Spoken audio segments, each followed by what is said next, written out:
मेरा नाम राकेश कुमार झा है। मैं एक सिविल सर्विसेज कोच हूं और इंडियन पॉलिटी पिछले 15 सालों से बच्चों को पढ़ा रहा हूं।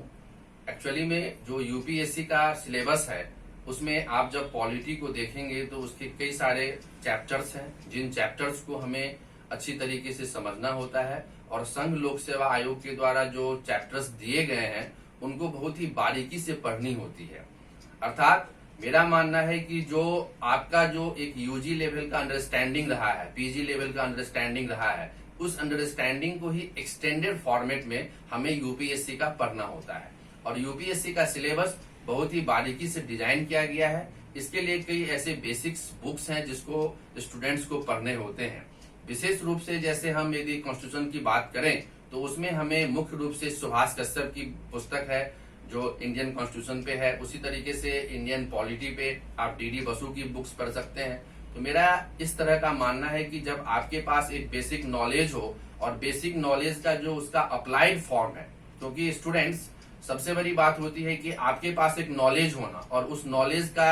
एक आप एक्सप्रेशन कैसे करें। क्योंकि अक्सर ये देखा गया है कि जब हम पॉलिटी के अंदर कुछ किसी भी चीज को लेके एक्सप्लेन करते हैं तो बच्चे की नॉलेज अंडरस्टैंडिंग काफी अच्छी होती है, लेकिन जो क्वेश्चंस यूपीएससी के सिलेबस में पूछे जाते हैं उसका कहीं न कहीं मिसमैच होता है। इसके लिए हमारा यह मानना है कि स्टूडेंट्स को सबसे पहले एनसीईआरटी की बुक्स को पढ़ाई करनी चाहिए ताकि उसकी बेसिक अंडरस्टैंडिंग, कंसेप्ट क्लियर हो। जो उसके शब्दावली हैं, टर्मिनोलॉजीज हैं, उसको बच्चे सीखें और सीखने के साथ साथ जो उनके स्पेसिफिक चैप्टर्स हैं, जैसे यदि हम संविधान की बात करें तो सबसे पहले हम इसका इतिहास देखते हैं कि इसके इतिहास कैसे रहे हैं, किस तरीके से हमारा संविधान बना, किन लोगों ने बनाया, कितने मेंबर्स थे, कौन सी ऐसी असेंबली बनी थी, कब उसको लागू किया गया, कितने ऐसे टाइम लगे थे, कितनी रियासतें थी। अर्थात जब हम भारतीय संविधान के इतिहास की बात करेंगे तो उसके सारे हिस्टोरिकल फैक्ट्स, फिगर्स को हम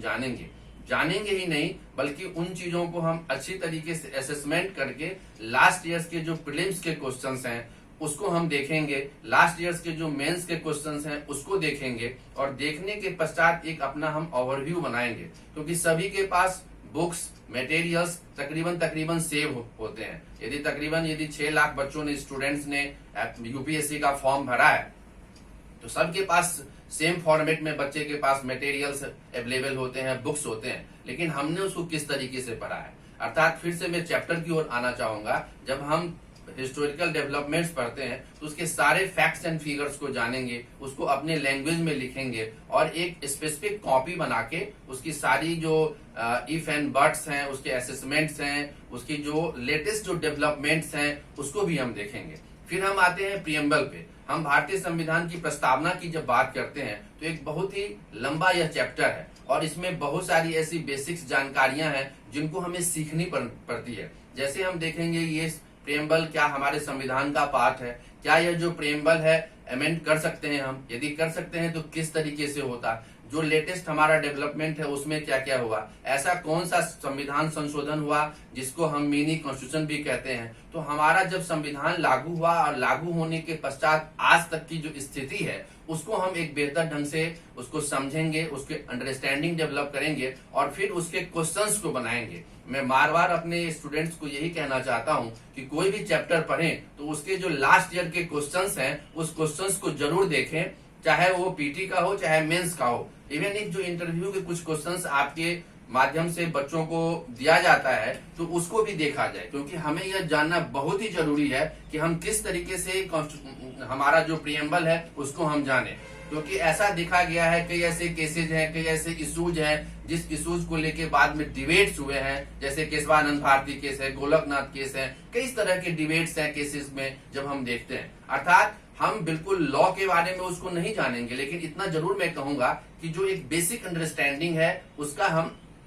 असेसमेंट करते हुए फिर हम एक अंडरस्टैंडिंग को भी अपने आप हम डेवलप करेंगे। साथ ही मेरा ऐसा मानना है कि जब हम प्रियम्बल को, सबसे पहले हमने भारतीय संविधान के इतिहास को पढ़ा, फिर हमने प्रियम्बल को पढ़ा, फिर हम आते हैं स्टेट डायरेक्टिव प्रिंसिपल्स पे कि स्टेट डायरेक्टिव प्रिंसिपल्स किसे कहते हैं, इसको कहां से लिया गया है, इसके जो फॉर्मेट्स हैं, क्या क्या चीजें हैं, इसमें क्या क्या चीजें हैं जो कि कोर्ट के द्वारा इंफोर्स की जा सकती है या नहीं भी की जा सकती है। इसके जो बेसिक अंडरस्टैंडिंग है हमारे एज ए सिटीजन, आज जब हम इतने बड़े क्राइसिस से गुजर रहे हैं देश के अंदर में, तो हमारा जो स्टेट है वो क्या क्या करना चाहता है, हम उसको किस तरह से कोऑपरेट कर सकते हैं। इसी तरीके से जो लेटेस्ट डेवलपमेंट हुआ, जैसे राइट टू एजुकेशन उसमें जोड़ा गया, तमाम चीजें की गई, तो हम इस तरीके से कैसे देखेंगे कि पहले का क्या है, वो किस कमिटी के आधार पे बना था, उसको कहां से लिया गया, फिर लिया गया तो ऐसे लेटेस्ट क्या चीजें हैं, और उसका कई बार डायरेक्ट आर्टिकल्स पूछ देते हैं। जैसे आपको 40 में पूछेगा कि पंचायती राज का फॉर्मेशन कहां से हुआ, इसी तरीके से आपको इन्वायरमेंट प्रोटेक्शन के लिए पूछेगा, राइट टू एजुकेशन के लिए पूछेगा, हमारा जो नेशनल फ्लैग है,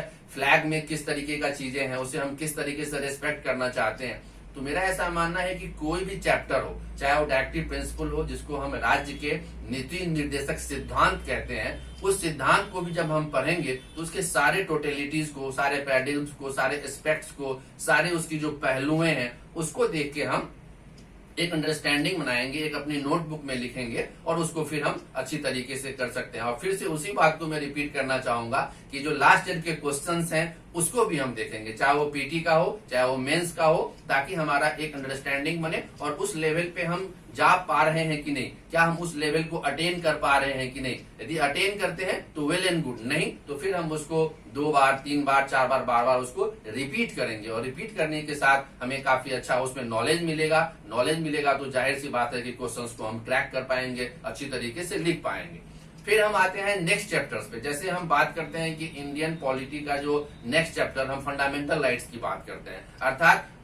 मौलिक अधिकार। जो फंडामेंटल राइट्स है वो काफी इंपॉर्टेंट माना जाता है, क्योंकि हम मनुष्य हैं, हम एक इंसान हैं, तो एक डेमोक्रेटिक सिस्टम में हम लोग जी रहे हैं। इंडिया जो है डेमोक्रेटिक कंट्री है, तो इसमें हमारे राइट्स क्या क्या चीजें हैं, हमने क्या क्या चीज सीखा है, क्या क्या जाना है, कौन से ऐसे राइट्स है, राइट टू फ्रीडम क्या है, राइट टू हमारा एक्सप्रेशंस क्या है, राइट टू लाइफ क्या है, राइट टू रिलीजन क्या है, अर्थात कई सारे ऐसे आर्टिकल्स हैं जिसकी मेंशन की गई है, और उसके आधार पे हम अपने राइट्स को एंजॉय करते हैं। हम अपनी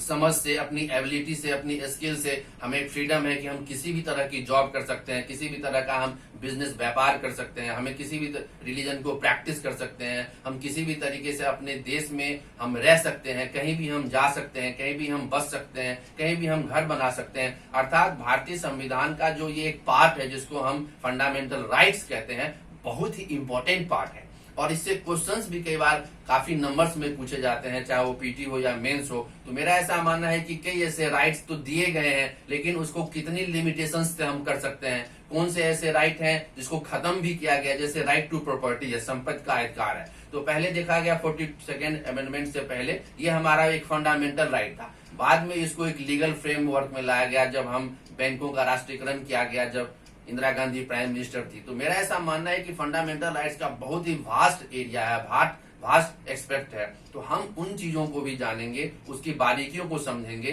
कि किस किस केसेज में क्या क्या हुए, कौन से ऐसे राइट्स हैं जो एबोलिश हुए, कौन से ऐसे राइट्स हैं जो बहुत ही इंपॉर्टेंट है, कौन सी ऐसी राइट्स हैं जिसके तहत हम रिट भी दे सकते हैं।